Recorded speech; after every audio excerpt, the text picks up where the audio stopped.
Professor Yunus কিন্তু সবসময় বলছেন যে এটা একটা আদর্শ নির্বাচন হতে হবে, যেটা থেকে কারো কোনো কমপ্লেন থাকবে না, এবং সেক্ষেত্রে আইন শৃঙ্খলাটা খুব গুরুত্বপূর্ণ। কারণ যেই ক্যান্ডিডেটের হারার সম্ভাবনা, তিনি কিন্তু সবসময় গণ্ডগোল সৃষ্টি করার চেষ্টা করতে পারেন, এটা মনে রাখতে হবে। সেটা মনে রেখেই আমি আশা করি যে যথেষ্ট ব্যবস্থা নেওয়া হবে। এ নিয়ে তো চিফ ইলেকশন কমিশনারও মিটিং করছেন এবং স্ট্র্যাটেজি নির্ধারণ হচ্ছে। হোম মিনিস্ট্রির যে অ্যাডভাইজার আছেন আমার বন্ধু, উনিও পরিকল্পনা করছেন। আমি আশা করি যে আমরা সবাই আশা করি যে একটা সুষ্ঠু নির্বাচনের মাধ্যমে নতুন সরকার গঠিত হবে এবং আমরা আমাদের দায়িত্ব তাদেরকে বুঝিয়ে দিয়ে চলে যেতে পারব।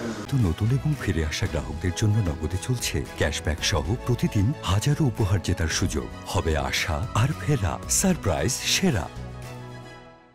প্রজেক্ট জায়গা যদি পৌঁছে থাকে, আমি স্বাস্থ্য উপদেষ্টাকে বলতে পারি যে ভাই, রংপুর আমার জায়গা, ওখানকার একটু করে দেন দয়া করে।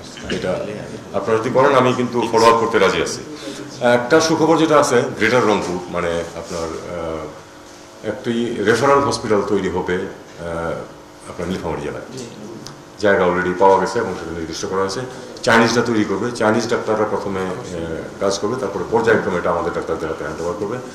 1000 শয্যার। আমি আশা করি এই অঞ্চলের হেলথ সেবাতে এটা অনেকটা ভালো অবদান রাখবে।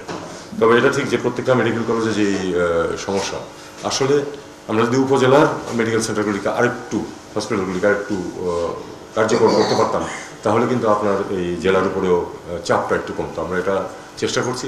কতটুকু সফল হবো এই সময়ের মধ্যে আমরা তো বড় কিছু করে যেতে পারবো না। আমরা একটু দিক নির্দেশনা দিয়ে যেতে চাই, শুরু করে দিয়ে যেতে চাই কিছু প্রকল্প, যেগুলি কেউ তো এসে বন্ধ করে দেবে, তাই না? একটা ভালো প্রকল্প পরবর্তী যেই সরকারি আসলে করার চেষ্টা করবে আগে আনতে। আমরা এদিকে চিন্তা করতেছি। সবশেষে আইন শৃঙ্খলা। আইন শৃঙ্খলা ছাড়া একটা কথা আমি বলেছেন দুজনেই, সেটা হলো যে সব কিছুর ভিত্তি এটা। আইন শৃঙ্খলা না থাকলে কোনো কিছু আপনি অ্যাচিভ করতে পারবেন। আমরা জানি যে খুব খারাপ সময় আমাদের প্রথমে কিছু গেছিল, বাট পুলিশ আলটিমেটলি তাদের অবস্থানটা সংহত করতে পেরেছে।